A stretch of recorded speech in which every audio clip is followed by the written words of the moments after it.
Di tengah mencuatnya isu dugaan pengoplosan BBM Pertamax dengan Pertalite jelas menimbulkan keresahan di masyarakat. Berbagai spekulasi beredar, apakah benar terjadi praktik manipulasi bahan bakar yang dapat merugikan konsumen. Pertamina Patraniaga dengan tegas memberikan bantahan. Perusahaan plat merah ini menunjukkan komitmennya dalam menjaga kualitas dan integritas BBM yang beredar di Indonesia. Pertamina menjamin Pertalite dan Pertamax yang diperoleh dari kilang maupun impor produk jadi tidak ada peningkatan RON di terminal BBM. Yang terjadi hanyalah penambahan zat pewarna dan aditif untuk menjaga identitas serta meningkatkan performa bahan bakar. Semua BBM yang beredar sudah memenuhi standar dan spesifikasi yang ditentukan Direktorat Jenderal Minyak dan Gas Bumi Kementerian ESDM. Sementara Lembaga Bantuan Hukum Jakarta membuka pos pengaduan bagi korban yang terdampak BBM Pertamax oplosan. Hingga kemarin, LBH Jakarta menerima 400 lebih laporan masyarakat sejak pos pengaduan dibuka 26 Februari 2025 lalu. Selain menghimpun aduan masyarakat, LBH Jakarta berpotensi untuk melakukan gugatan perwakilan kelompok class action atau gugatan warga negara ke pemerintah citizen lawsuit melihat dari masifnya aduan yang dialami masyarakat. Sebab berdasarkan perhitungan Center of Economic and Law Studies Celios mengungkapkan, sepanjang tahun 2023, kerugian konsumen akibat pengoplosan BBM RON 90 menjadi RON 92 tersebut mencapai 17,4 triliun rupiah. Tim TV One mengabarkan.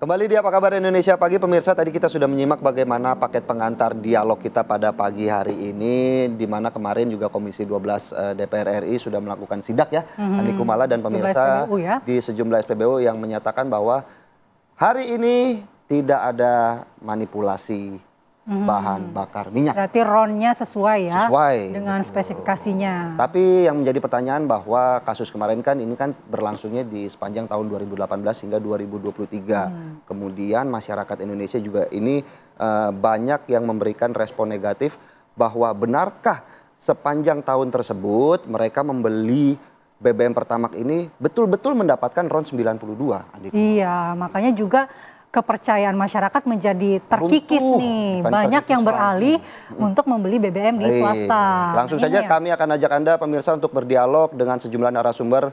Di pagi hari ini sudah ada Mas Ahmad Safrudin selaku Direktur Eksekutif Komite Penghapusan Bensin Bertimbal. Selamat pagi. Selamat pagi Mas Ahmad. Mbak Mala.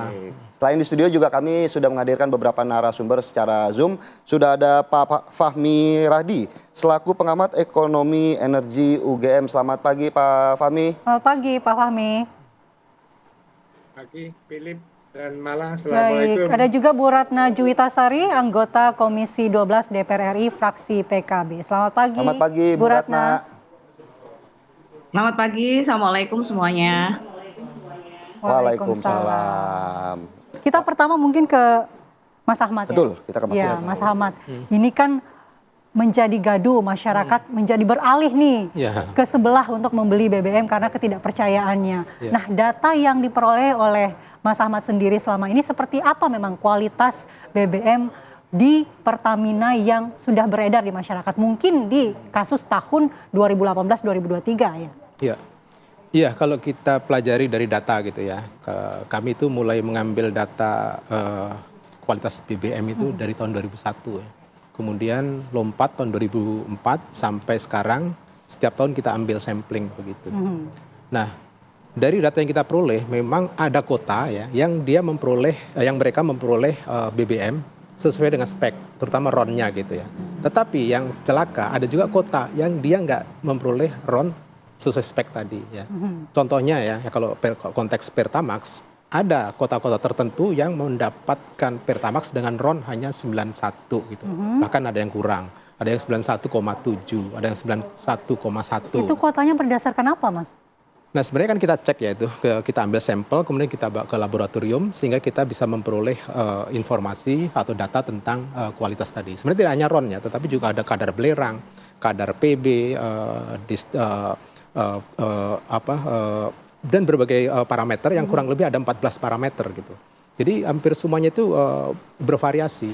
dan semuanya tidak sesuai dengan spek itu. Memang sekali lagi ada kota-kota tertentu yang sesuai dengan spek itu, tapi kita lihat banyak kota yang tidak sesuai spek tadi. Apalagi kalau bensin yang bersubsidi ya, dulu ada premium 88. Faktanya tidak semua masyarakat bisa memperoleh premium 88, ada yang hanya 86, ada yang 87. Tapi ada juga kota yang mujur, dia dapat premium dengan RON 89 gitu. Demikian juga untuk Pertalite ya. Idealnya kan dia dapat RON 90 gitu. Tapi tetap di berbagai kota itu terjadi variasi tadi. Nah, konteks inilah sebenarnya sebagai produsen gitu ya, Pertamina bertanggung jawab untuk menyediakan BBM sih sesuai spek ya, minimum yang ditetapkan oleh Dirjen Migas gitu. Kalau Pertamax RON 92 ya masyarakat waktu mengisi BBM di SPBU di situ harus dapat yang 92 tadi. Berarti Mas Ahmad kalau sudah melakukan teknik pengambilan sampling sejak 2001, artinya motif korupsi yang saat ini dilakukan oleh para petinggi Pertamina sudah terendus dengan melakukan manipulasi kualitas dari BBM dong? Ya, harusnya begitu. Dan kami juga sudah dibantu kawan-kawan media ya. Kami merilis temuan-temuan kami itu berulang-ulang gitu. Dan sangat pedas, bukan pedas lagi, sangat keras ya. Beberapa media juga mengatakan bahwa misalnya contohnya waktu dulu masih bensin bertimbal ya. Kami menyampaikan dengan topik-topik yang sangat keras. Misalnya timbal, manipulasi harga BBM. Nah seperti itu. Kemudian di lain kesempatan kita juga menyampaikan juga ya, dugaan manipulasi harga BBM. Karena terkait dengan kualitas tadi gitu. Kan Pertamina diberikan tugas oleh negara ya untuk menyediakan BBM untuk seluruh wilayah Republik Indonesia. Dengan menggunakan patokan harga internasional. Dalam konteks ini MOPS ya. Main Oil Plant Singapore. Nah, yang kami kritisi, kenapa yang dijadikan patokan hanya harganya? Kenapa kualitasnya tidak gitu? Ini analoginya begini ya. Kita disuruh ibu kita ya untuk beli emas 24 karat, diberi uang senilai untuk membeli 24 karat. Tapi saya belikan yang 18 karat gitu. Berarti kan saya menilap uang untuk pembelian emas 24 karat. Nah, analoginya seperti itu. Baik. Karena kita hanya menggunakan patokan harga internasional, tetapi mutunya bukan mutu internasional tadi. Berarti rumusan MOPS itu tidak hanya harusnya digunakan ke harga, tapi juga ke kualitas ya. Betul. Kita tanyakan ke Pak Fahmi. Ya, Pak Fahmi, mungkin dengan data yang diperoleh oleh Mas Ahmad ini ada komentar mungkin Pak, bagaimana sebenarnya uji kualitas yang dilakukan oleh Pertamina dalam mengimpor atau melakukan pembelian BBM ini, Pak? Ya, pertama saya juga percaya bahwa blending tadi ada gitu ya. Dan blending ini sesungguhnya common practice di dunia perminyakan, asal tidak untuk digunakan untuk tindak pidana yang merugikan negara maupun masyarakat gitu ya. Nah, yang sekarang ini jelas merugikan negara karena dia membeli Pertalite tetapi invoice-nya Pertamax gitu ya. Itu, dan yang kedua ini juga merugikan masyarakat karena masyarakat itu membeli atau membayar gitu ya Pertamax tetapi dapatnya Pertalite. Nah, bagaimana itu bisa terjadi gitu ya? Sungguhnya tata kelola di Pertamina itu sudah cukup baik gitu ya. Dalam arti pengawasannya itu bertingkat gitu ya. Misalnya mulai dari kilang, kemudian di depo, dan juga di SPBU gitu ya. Mestinya itu tidak akan terjadi gitu ya. Tetapi kalau kita menyaksikan gitu ya, yang ditangkap gitu ya, ini para elit dari Patra Niaga gitu ya, mulai dari direktur utama, direktur pemasaran, sampai itu semua elit tadi yang dia mempunyai kewenangan untuk mengatur apakah distribusi termasuk juga pengawasan juga.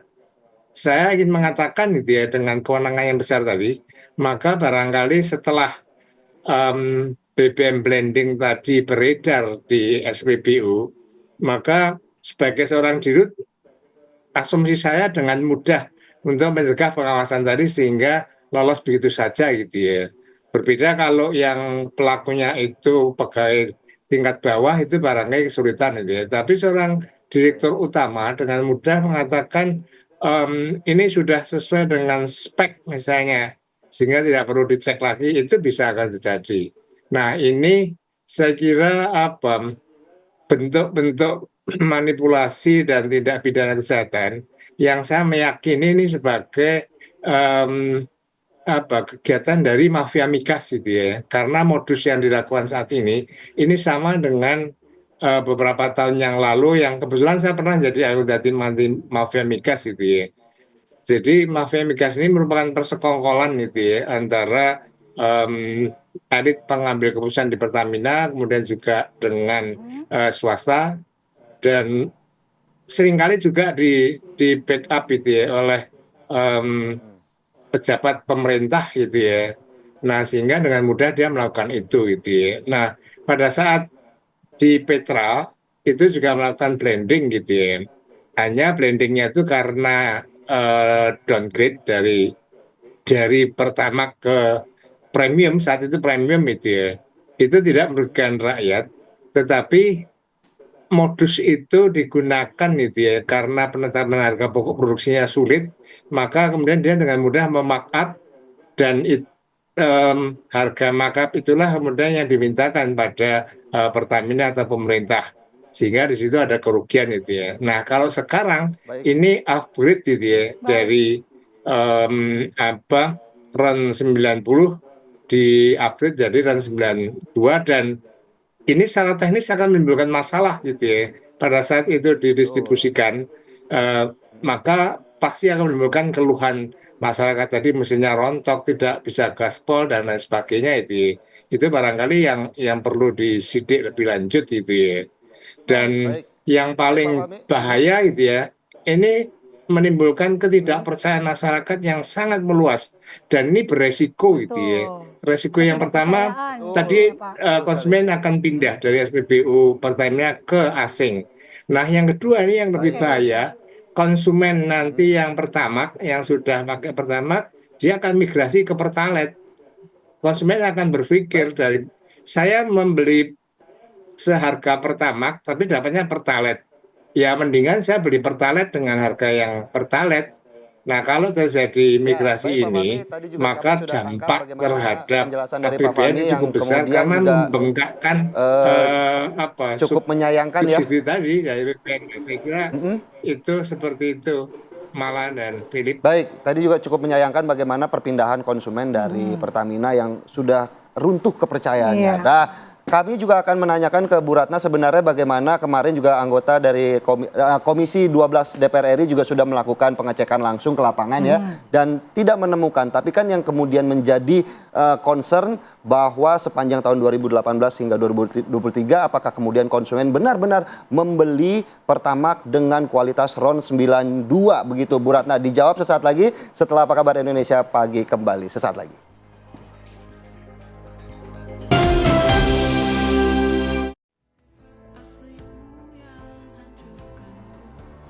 Ya pemirsa, viral di media sosial antrean yang tidak biasanya bensin di SPBU ya? Ya, betul. Yang ini ada SPBU swasta ini tiba-tiba saja membludak begitu. Kasus korupsi di Pertamina dengan Pertamax oplosan membuat masyarakat menjadi berpindah merek ke merek lain. Jadi kalau dilihat banyak antrean kendaraan mengular demi mengisi bahan bakar di SPBU Shell di sejumlah daerah. Tuh. Ini video-video yang beredar ya, video-video viral. Tentunya ini menjadi PR ya yang sangat besar bagi pemerintah, bagaimana untuk mengembalikan kepercayaan masyarakat harus ya. Membangun kembali kepercayaan masyarakat yang sudah runtuh terkait fenomena korupsi dan juga bensin oplosan ataupun blending yang terjadi di Pertamina. Dan pemirsa, langsung saja kami akan mengajak Anda untuk kembali berdialog dengan sejumlah narasumber. Saya akan ke Bu Ratna. Bu, kemarin juga Komisi 12 DPR RI sudah melakukan pengecekan langsung ke lapangan. Bagaimana kemudian sejauh ini hasil ataupun tanggapan dari Komisi 12 terkait fenomena korupsi di Pertamina ini, Bu? Jadi yang pertama tentu kami sebagai wakil rakyat sangat mengapresiasi ya proses hukum yang sudah dilakukan oleh kejaksaan dalam hal ini, dan kami juga sangat menghormati. Dan untuk merespon hal tersebut sebenarnya di tanggal 26 Februari di hari Rabu itu kami melaksanakan RDP dan RDPU dengan PT Pertamina Patraniaga, lalu ada perwakilan dari Shell, perwakilan dari Vivo, AKR, BP dan lain sebagainya untuk mengkonfirmasi sebenarnya standarisasi dari oktan ataupun RON yang ada dalam BBM di Indonesia ini yang bertanggung jawab siapa begitu ya. Dan ternyata sudah disampaikan langsung oleh beliau-beliau ini bahwa kita ini punya yang namanya Lemigas yang dimiliki oleh Dirjen Migas di bawah Kementerian ESDM yang bertanggung jawab untuk mengeluarkan sertifikasi maupun mengevaluasi terkait kualitas dari BBM yang disalurkan atau didistribusikan di tiap-tiap SPBU. Dan itu sudah lama terjadi begitu. Nah, berikutnya kami juga menanyakan terkait bagaimana skema dari pengecekan yang dilakukan oleh Lemigas. Oleh sebab itu kami mengadakan sidak di hari Kamis ya, tanggal 27 Februari kemarin di SPBU milik Pertamina dan SPBU milik Shell yang memang ternyata jadi kesepakatan Dirjen Migas itu memberikan warna tertentu terkait level oktan yang berbeda, level RON yang berbeda. Contoh kalau misalnya dalam hal ini Pertamina Patraniaga punya Pertamax di RON 92 gitu, Shell punya Supercell yang RON-nya sama 92, itu warnanya sama-sama berwarna biru begitu ya, yang tadi disebutkan zat aditif untuk pembeda dan juga meningkatkan performa. Nah, ini langsung diuji lab oleh Lemigas.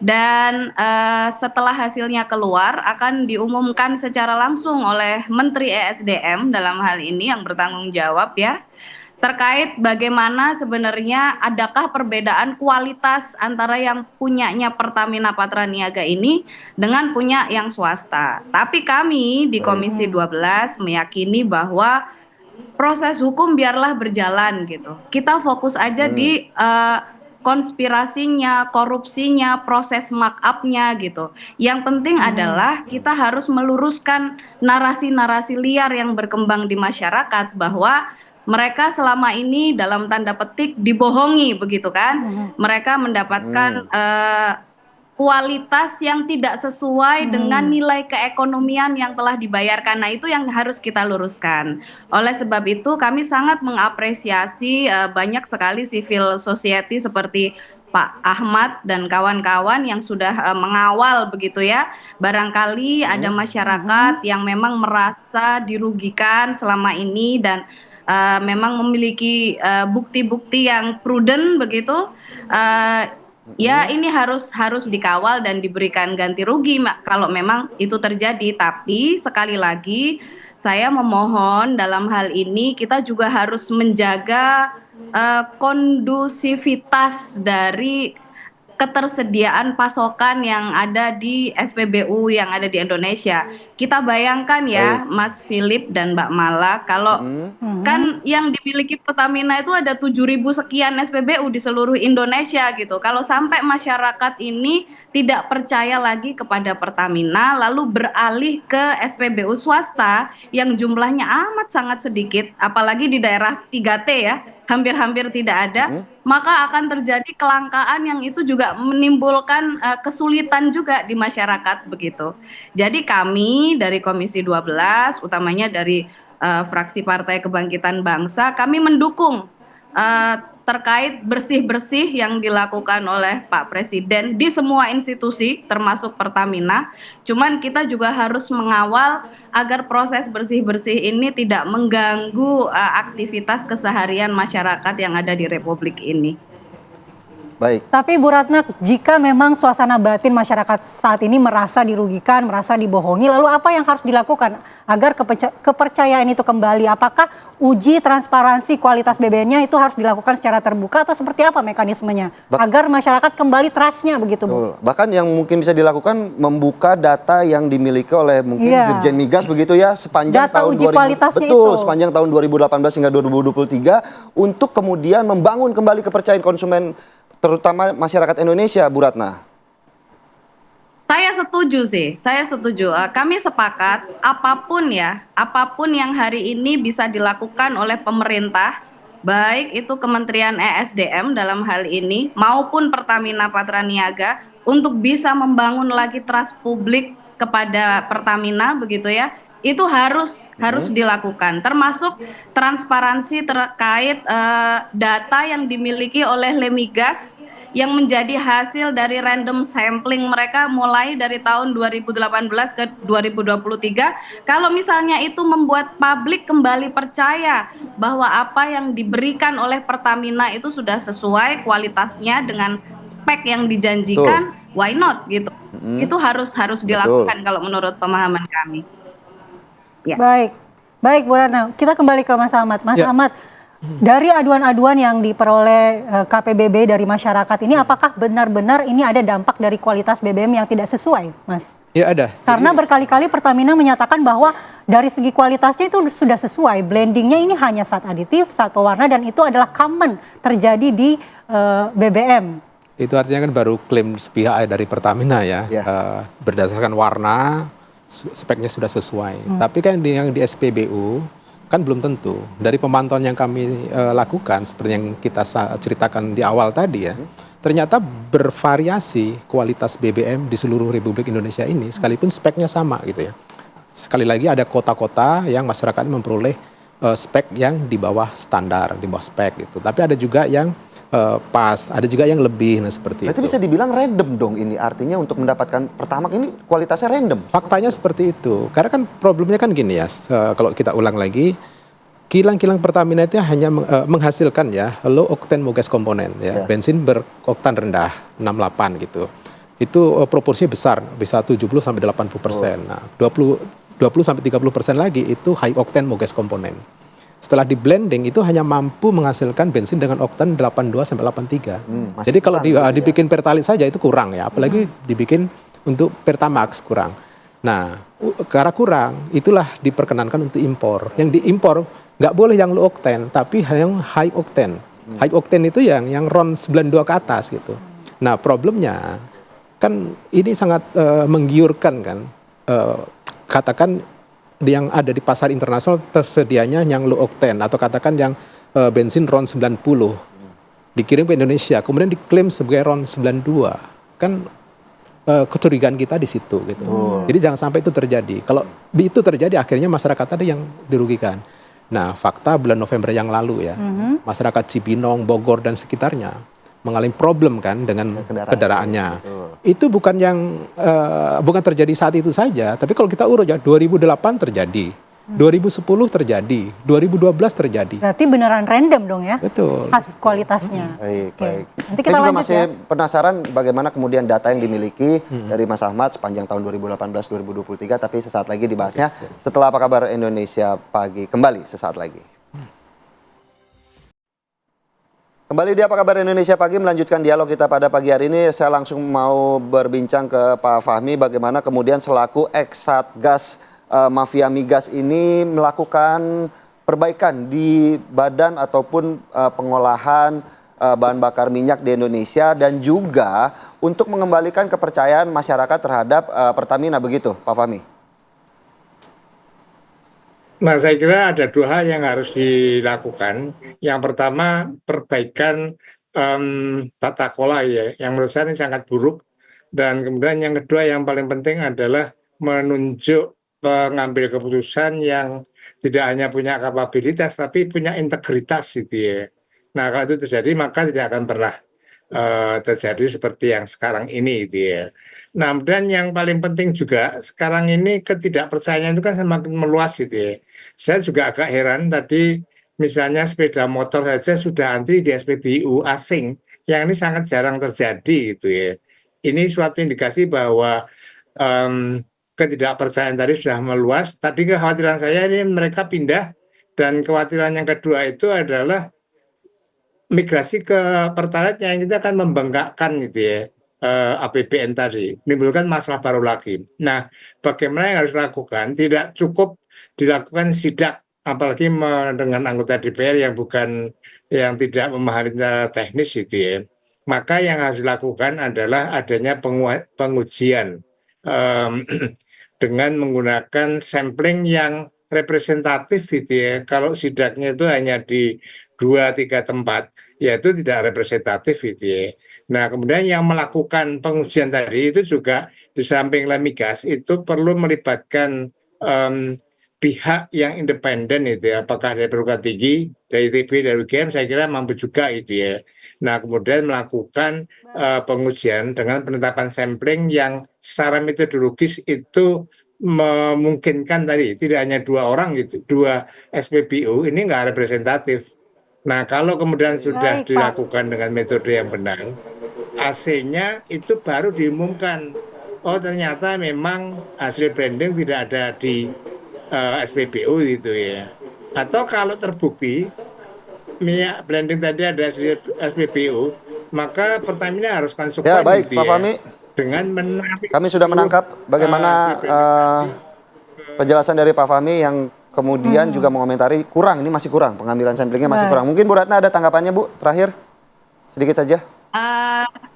Jadi menurut pemahaman kami, ini adalah waktunya Pertamina secara company gitu mulai mengevaluasi internalnya, bagaimana menutup kemungkinan terjadinya hal-hal semacam ini di kemudian hari, itu satu. Yang kedua, persis seperti tadi apa yang disampaikan oleh Pak Fahmi, bahwa memang betul tata kelola migas di Indonesia ini masih banyak sekali chaosnya gitu ya, Mas Philip dan Mbak Mala. Jadi mungkin melalui momentum ini adalah tepat sekali bahwa kita bisa menyegerakan revisi Undang-Undang Migas yang sejak keputusan MK di tahun 2012 sampai dengan saat ini itu sudah lama sekali dan sudah banyak yang tidak relevan begitu. Yang ketiga bahwa kita harus memahami banyak pihak yang bertanggung jawab dalam hal ini. Kalau misalnya kita ngomong kuantitas, apalagi yang bersubsidi, di tahun 2025 ini kan kita punya 31.1 juta kiloliter Pertalite ya. Dan itu kalau diekonomikan sudah 8,7 triliun, dan kalau misalnya memang publik sudah mulai tidak percaya tentang kualitas Pertamax dan itu beralih ke Pertalite, maka akan jebol APBN kita, subsidi kita tidak akan mampu untuk menanggung ini. Nah, terkait bagaimana melibatkan, tentunya kepercayaan masyarakat ini saat ini begitu mahal begitu ya, Bu Ratna ya, untuk bisa kembali mempercayai. Ini menjadi PR bersama ya, supaya tata kelola minyak kita ini tidak merugikan lagi masyarakat dan kepercayaan masyarakat bisa kembali. Betul. Baik, terima kasih Pak Fahmi dan Bu Ratna. Sayang sekali Mas Ahmad, durasi kita habis. Terima kasih. Terima kasih atas penjelasannya pada pagi hari ini, dan tentunya kita berharap bagaimana kasus ini bisa cepat selesai dengan baik begitu ya. Baik. Dan perbincangan kita pada pagi hari ini sekaligus penutup jumpa kita di Apa Kabar Indonesia pagi hari ini. Saya Firbusyah Naso. Saya Andi Kumala. Selamat menjalankan ibadah puasa sekali lagi dan sampai jumpa. Sampai jumpa.